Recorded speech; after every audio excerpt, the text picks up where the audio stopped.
بسم اللہ الرحمن الرحیم۔ 100 میں سے 2 آیات مبارکہ یہ بھی ہیں۔ ایک آیت درود، کیا ہے جی آیت درود؟ ماشاءاللہ سنائیں، ماشاءاللہ ایک دو ساتھی سنا رہے ہیں، ماشاءاللہ۔ ان اللہ و ملائکتہ یصلون علی النبی یا ایہا الذین آمنوا صلوا علیہ وسلموا تسلیما۔ یہ ہر مسلمان پہ جو عاقل ہے، جو بالغ ہے، اس کے اوپر اس آیت کو یاد کرنا فرض ہے۔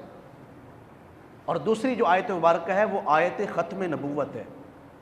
کون سی آیت مبارکہ؟ جس میں حضور کی ختم نبوت کو بیان کیا گیا، اور وہ کون سی آیت مبارکہ ہے؟ کوئی سنائے؟ ماشاءاللہ ایک ساتھی نے سنائی ہے، مکان محمد ابا احد من رجالکم ولکن رسول اللہ وخاتم النبیین وکان اللہ بکل شیء علیما۔ یہ آیات مبارکہ یاد کرنا ہر مسلمان عاقل بالغ پہ فرض ہے۔ کہیں ایسا نہ ہو کہ یہ آیات مبارکہ یاد نہ ہو اور انسان کی وفات ہو جائے تو یہ بڑے خسارے میں جا رہا ہے، بڑے نقصان میں جا رہا ہے۔ اللہ اکبر۔ یہ وہ ضروری چیزیں ہیں جن کی طرف ہماری توجہ نہیں۔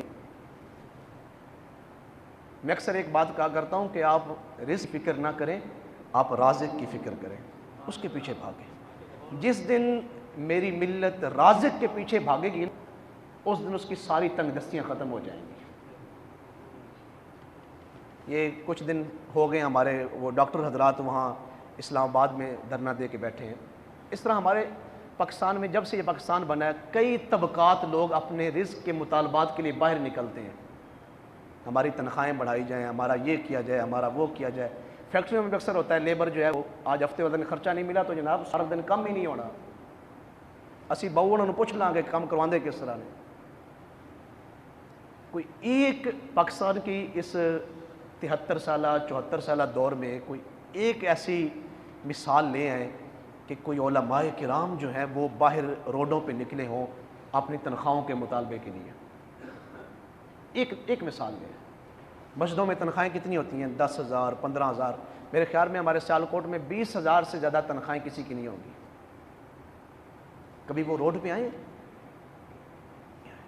ان کے کپڑے دیکھیں، ان کا چہرہ دیکھیں، حشاش بشاش ہے، وہ 10-12,000 15,000 میں گزارا کیسے ہو رہا ہے؟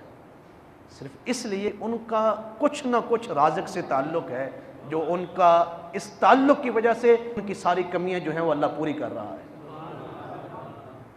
تو رازق کی تلاش میں نکلیں، رزق کی تلاش میں نہ نکلیں۔ موت انسان کو ڈھونڈ لیتی ہے نا۔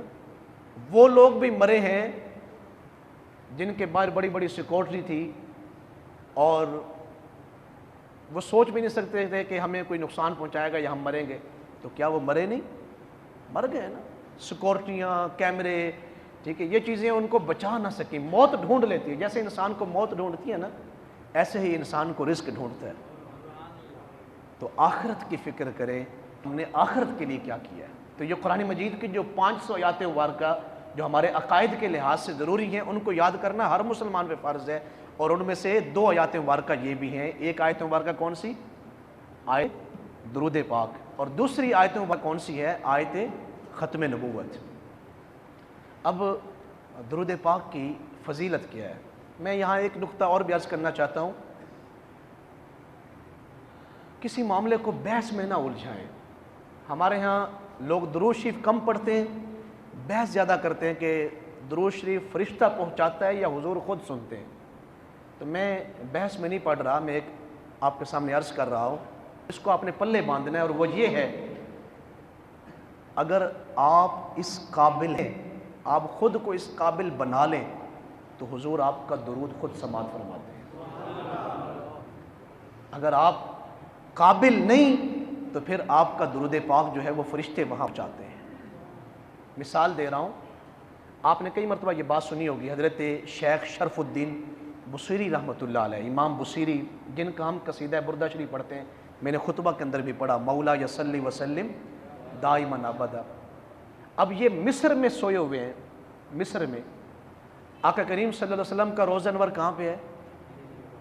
مدینہ منورہ میں۔ آخری وقت میں نا ان کو فالج ہوا، جسم کام نہیں کر رہا، تو چارپائی پہ لیٹے ہوئے ہیں، رات کا وقت ہے، نیند نہیں آ رہی تکلیف کی وجہ سے. تو کہتے ہیں کہ نیند نہیں تھی آ رہی. میں نے کہا ویسے بھی تو فارغ پڑا ہوں تو کیوں نہ میں آقا کریم کی نعت شریف لکھوں. تو آپ نے یہ نعت لکھی، مولا یصلی وسلم دائما ابدا.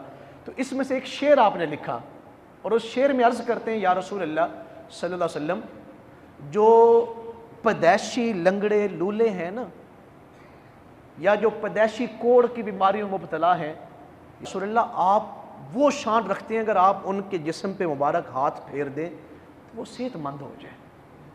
تو یا رسول اللہ یہ بصیری جو ہے یہ تو پیدائشی جسم کے فالج میں مبتلا رہی، اس کو تو ابھی فالج ہوا ہے، تو آپ مہربانی فرمائیں جسم کو پہ ہاتھ پھیر دیں تو مجھے بھی صحت مل جائے.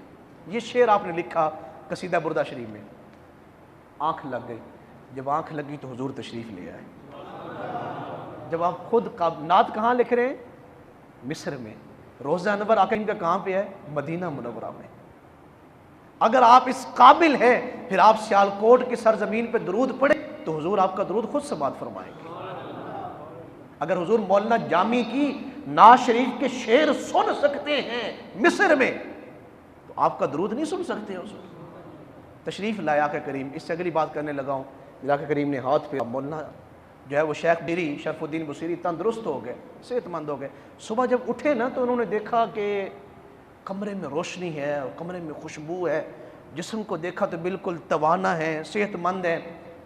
سرہانے کے نیچے دیکھی تو چادر مبارک بھی حضور نے عطا فرمائی، وہ بھی رکھی ہوئی ہے. تو خوشی سے اپنے گھر سے باہر نکلے بازار کی طرف کہ میں اپنے دوستوں کو جا کے بتاؤں جو مجھے دیکھ کے گئے تھے کہ میں بیمار تھا، مجھے فالج ہوا تھا، میرا جسم حرکت نہیں کرتا تھا، تو میں ان کو جا کے بتاؤں کہ حضور کریم کتنے ہیں. در پہ غیروں کے زحمت فرمائیے، بھیک لینے مدینے چلے جائیے، ارے کوئی دیتا ہے تو سامنے لائیے، کون دیتا ہے دینے کو منہ چاہیے، دینے والا ہے سچا ہمارا اللہ. میں جا کے اپنے دوستوں کو بتاؤں کہ میرے اوپر کرم کتنا ہوا ہے. ابھی بازار میں نکلے، ایک صاحب ملے، انہوں نے شیخ شرف الدین بصیری کا راستہ روکا اور کہا اے بصیری اپنا قصیدہ بیچو گے؟ مجھے اپنی نعت شریف بیچو گے؟ اب فرمایا نہیں، میں تو نعت نہیں بیچتا، میں قصیدے اس لیے نہیں لکھتا کہ میں بیچوں اس کی قیمت. فرمایا پھر مجھے ویسے دیں گے؟ فرمایا لے لیں. کون سا قصیدہ چاہیے؟ کیونکہ آپ نے کافی سارے قصیدے لکھے تھے، کافی ساری نعتیں لکھی تھی، اب کون سا قصیدہ پوچھ رہے ہیں؟ فرمایا وہ قصیدہ جو آپ رات کو حضور کو سنا رہے تھے. اس رات صرف شیخ شرف الدین بصیری پہ ہی کرم نہیں، اور بھی کافی سارے لوگ تھے جن پہ کرم ہوا ہے اس رات. وہ والا قصیدہ مجھے عطا کرے جو آپ رات کو حضور کو سنا رہے تھے. اگر آپ خود کو اس قابل بنا لیں کہ درود شریف اس طریقے سے پڑھیں تو آپ کا درود شریف حضور خود سماعت فرماتے ہیں. لیکن اگر ہم اس قابل نہیں، یہ درود پاک ایک ایسی عبادت ہے. میں ایک بات یہاں اور مثال بھی دینا چاہتا ہوں، آپ کے ذہن میں بھی ہوگی لیکن برکت کے لیے کہنا. شیخ سادہ ہم کلام پڑھتے ہیں نعت شریف، بالا غلو کشف الدجا حسنت جمیع، یہ نعت شریف ضرور پڑھا کریں. ہر بندہ اس کو بطور وظیفہ پڑھا کرے. اس میں جو آخری شعر ہے وہ کیا ہے؟ صلو علیہ. اور یہ کون سا شعر؟ یہ کس نے پڑھا ہے؟ یہ ہمارے آقا کریم نے خود پڑھ کے فرمایا کہ لکھو.